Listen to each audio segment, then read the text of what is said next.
Hi, my name is Noynay, and I am your instructor for the course How to Learn Music as a Foreign Language. As our introduction, we are going to answer three very important questions. Firstly, why is music a foreign language?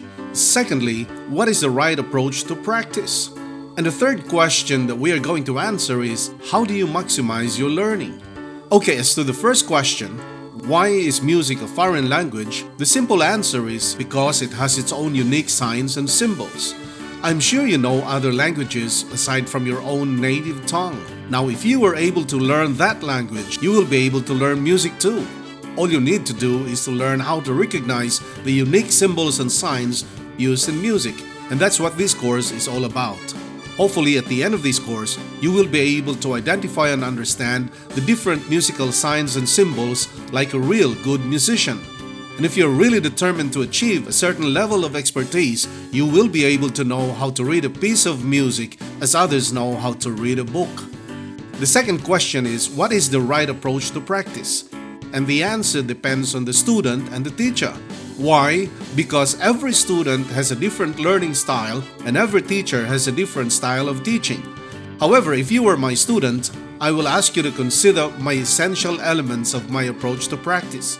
First of all, I found out that for complete beginners, short time practices, say 15 to 30 minutes per day, are more effective than one long practice once a week. Of course, as you move up to a more advanced level, 1 hour of practice per day is required. The second essential element in my approach to practice is the effective distribution of your time. For example, if you are a piano student, here are the different activities that you need to do during your daily practice. Number 1, you have to do your finger exercises. Number 2, your scale exercises. Number 3, your sight reading exercises. Number 4, you have to learn some playing techniques. And number 5, your piano pieces as assigned to you by your teacher. The third essential element in my approach to practice is the use of important tools during your practice. For example, if you are learning how to play the piano, I would require you to use a metronome right from the start in order to develop a good sense of timing. Whatever approach you are using for your own practice, remember that the main objective is to develop the habit of practicing regularly.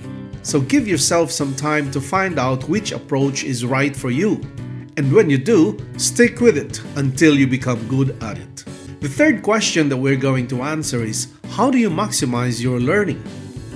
And my simple answer to that question is, submit yourself to a music teacher or an instrument expert that can help you learn your musical instrument. Some people want to learn music on their own, and there's nothing wrong with that. I actually started my music learning on my own.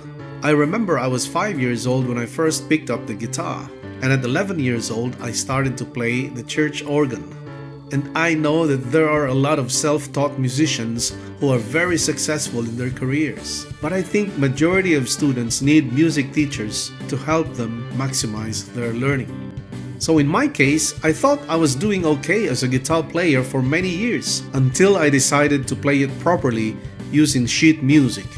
My guitar teacher taught me how to read guitar notation, and within a short period of time, I was able to improve my playing dramatically.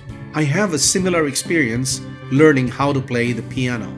My point is, the best way to maximize your learning is to seek the guidance of a music teacher.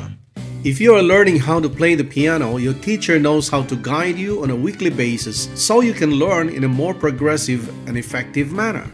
Another way to maximize your learning is to always ask questions. If there is anything that you don't understand, don't hesitate to ask your music teacher. I've learned that ask is an acronym for always seeking knowledge. So use it all the time. Maximize it. Lastly, if you are one of my online students, I would encourage you to communicate with me for clarification and/or further explanation of your current or previous lessons. I also encourage you to join the conversations in our Facebook page and interact with other students, or simply send me an email if you need more information about certain topics in our lessons. Use the tools accessible and available to you so you can maximize your learning. Now, are you ready to learn music as a foreign language?